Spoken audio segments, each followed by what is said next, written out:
Catherine Savard est née le 26 mai 1993 à Pont-Rouge. Elle a commencé la compétition de natation à l'âge de 9 ans. Elle a étudié l'éducation préscolaire et primaire tout en continuant ses entraînements pour les rencontres internationales. En 2012, sa discipline l'a amenée aux Jeux olympiques de Londres, où elle prend part aux 100 mètres papillon et termine à la 16e position. En 2013, au championnat du monde de Barcelone, elle atteint la finale du 100 mètres papillon et finit 5e. En 2016, aux Jeux olympiques de Rio, elle prend part au relais 4 x 200 mètres libres et décroche la médaille de bronze avec son équipe après avoir été couronnée championne mondiale en bassin de 25 mètres dans la même épreuve à Windsor, en Ontario. Catherine Savard continue de s'impliquer auprès de sa région et des jeunes sportifs pour les encourager dans leur cheminement. En 2021, elle termine sa carrière olympique avec une 3e olympiade à Tokyo. Elle participe depuis à la Ligue internationale de natation avec une équipe professionnelle de la Californie.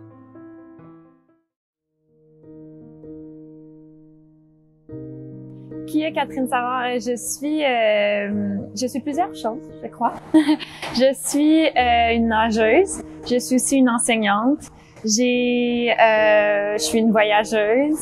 Qu'est-ce que je suis d'autre? J'imagine que j'ai plusieurs qualités, plusieurs défauts. J'ai aussi tourné dans un film. Donc, je crois que j'ai plusieurs domaines derrière moi.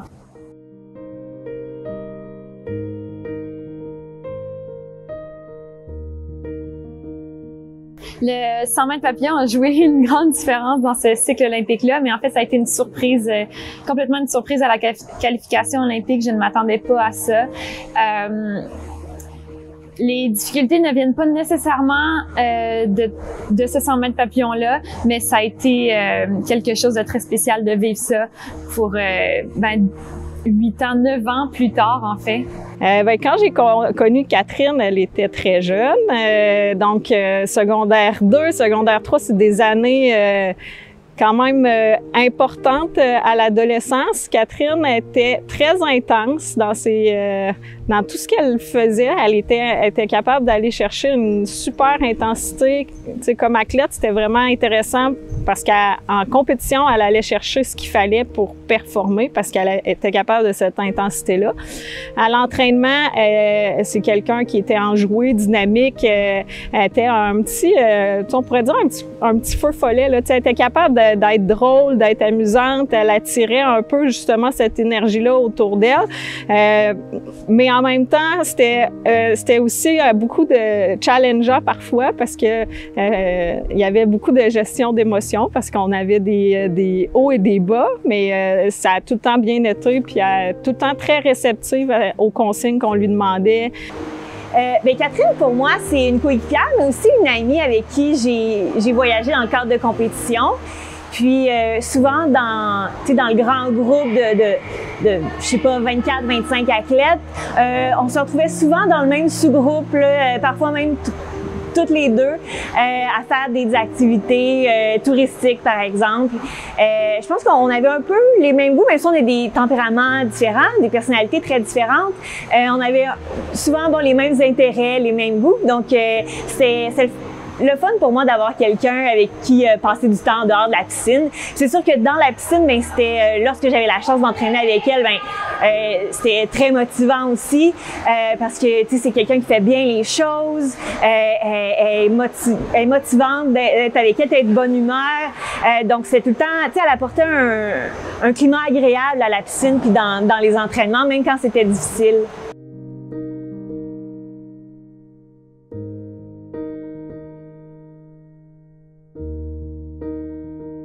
Donc, la Ligue internationale, c'est la 3e année que ça a lieu.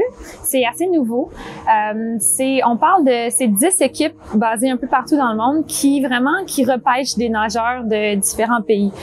Par exemple, moi, j'ai été repêchée par l'équipe de Californie et puis on est quelque chose comme 14 nationalités différentes dans l'équipe. Donc, c'est vraiment incroyable de côtoyer des nageurs de partout dans le monde. C'est les meilleurs nageurs au monde aussi. Donc, dans mon équipe, il y a des nageurs qui ont plus plusieurs médailles olympiques, qui ont des nageurs qui ont des records du monde, etc. Donc, c'est spécial, puis ça l'apporte beaucoup de s'entraîner avec eux. J'ai appris beaucoup, puis c'est valorisant aussi d'une certaine façon de savoir qu'on est capable de s'entraîner avec eux, puis qu'on est capable de compétitionner avec eux. C'est un format de compétition complètement différent. J'avais jamais vraiment connu un format de compétition comme celui-ci, mais c'est incroyable en fait. Puis il y a rien qui est vraiment pour nous-mêmes. Tu sais, il y a pas de médaille. Il n'y a pas de, peu importe la position qu'on arrive, tout va à l'équipe. Donc, tout ce qu'on nage, c'est pour faire des points pour l'équipe. Puis, on ne décide même pas vraiment les nages qu'on fait. On a des matchs, en fait, qu'on compétitionne contre les autres équipes pour faire des points. Puis, c'est la journée même du match que les entraîneurs de l'équipe vont dire, toi, tu fais tel nage. Puis, on n'a pas vraiment de mots à dire. On va faire cette épreuve-là. Évidemment, ils vont le faire en fonction de nos forces. Mais, on est c'est une équipe très forte, donc j'ai pas nécessairement nagé mes meilleures épreuves. Il y a certains matchs que j'ai fait des épreuves, d'autres matchs que je les ai pas fait, donc ça varie comme ça. C'est vraiment en fonction de l'alignement de l'équipe.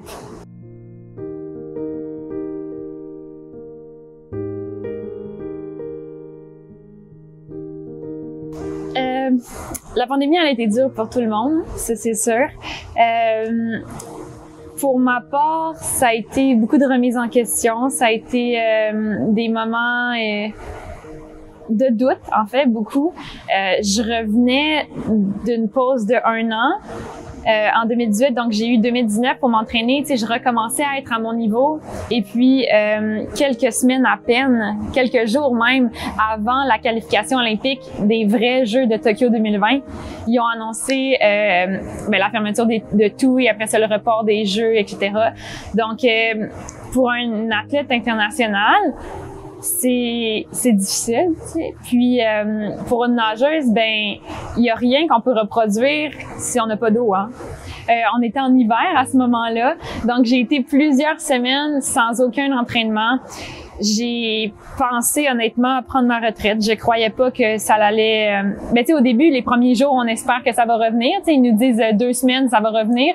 Puis après ça, 2 mois, 3 mois. Puis là, on est comme, je crois pas que. Tu sais, on parle d'un sport de centième. Je croyais vraiment pas être capable de revenir au niveau que j'étais. J'ai vraiment eu des gros doutes là-dessus. Ça a été des grosses discussions avec mes parents aussi. Ça a été difficile, tu sais.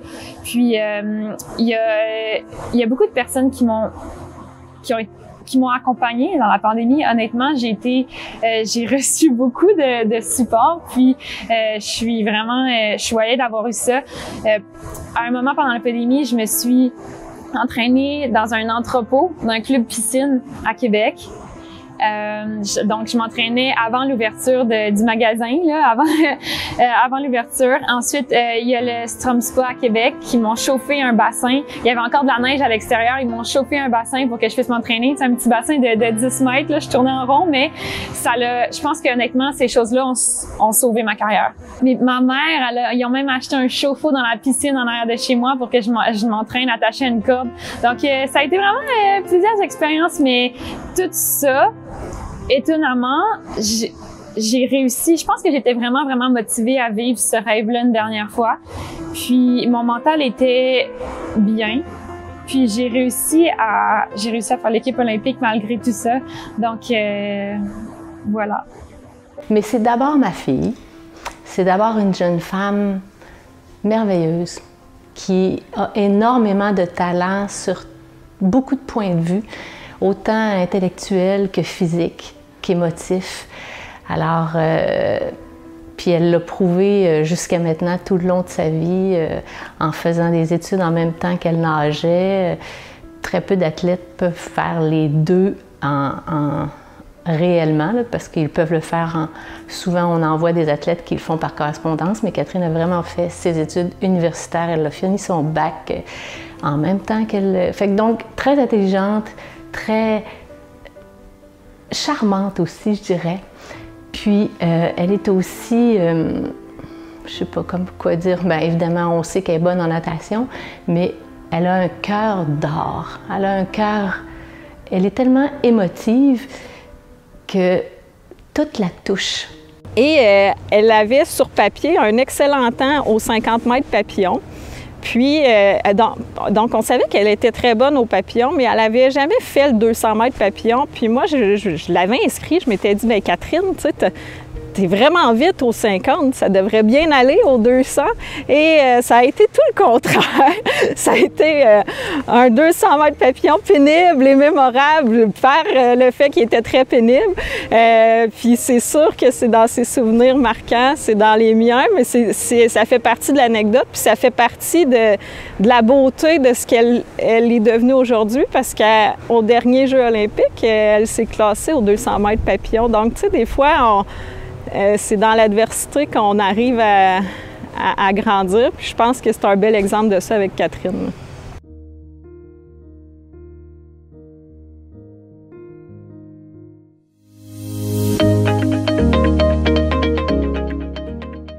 J'ai été sélectionnée pour les championnats du monde aux 100 mètres papillon, en fait, parce qu'ils ont pris les résultats des Olympiques. Donc, aux Olympiques, j'ai nagé 100 mètres papillon, donc j'ai été sélectionnée vraiment pour cette épreuve-là. J'ai beaucoup de chance aussi de faire toutes les relais. En fait, je suis en liste pour, je pense qu'il y a 8 relais, là. Il y a vraiment beaucoup de relais, donc ça va être vraiment une belle expérience pour ça. Puis, je me mets pas nécessairement d'attente. Tu sais, je pense qu'en étant réaliste, niveau individuel, je crois pas que je suis en mesure de gagner une médaille vraiment. Tu sais, je pense que je suis réaliste à ce niveau-là. Tu sais, je pars de loin. Dans les dernières années, je suis repartie de vraiment loin. Fait que juste le parcours que j'ai fait, c'est je suis fière de ça. Donc, je ne vise pas vraiment une médaille individuelle, mais je pense qu'en relais, on a beaucoup de chance. En 2016, on a gagné la médaille d'or au 4x200 mètres. Donc, je souhaite, j'espère participer à ça encore.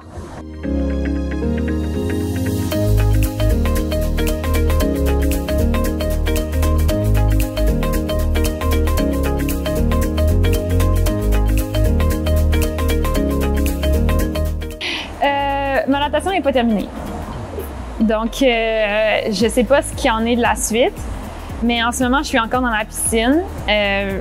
Donc, c'est pas terminé. Je sais pas ce qui va se passer pour la suite. Je dis pas nécessairement que... En fait, je me donne pas de deadline, je me donne pas de date. J'ai pas envie non plus de m'en donner parce que j'ai l'impression que ça me met de la pression à moi-même, puis ça met des attentes aux gens, en fait, c'est difficile pour moi, ça, de m'en faire parler à... Tu sais, je m'en faisais parler souvent, là, à toutes les semaines. Il y a quelqu'un qui me disait vas-tu continuer, fais-tu ci, fais-tu ça. Puis je pense que ça me met beaucoup de pression en moi-même, puis c'est ce que je veux pas, en fait. Donc, en ce moment, j'aime être dans la piscine. Donc, je le vis pleinement. Puis, pour ce qui est de mon après-carrière, ben, peut-être que ça va choquer certaines personnes, mais je suis vraiment pas pressée d'avoir une vie stable. C'est pas pour moi, en fait. Je sais pas comment dire ça, mais j'ai pas envie nécessairement de vivre une vie stable tout de suite. J'ai quelque chose après. Je veux dire, j'ai quand même un baccalauréat en enseignement primaire.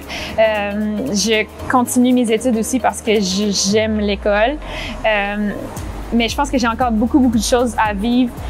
Oui, dans le sport, mais dans vraiment plusieurs sphères de ma vie. Donc, c'est même pas...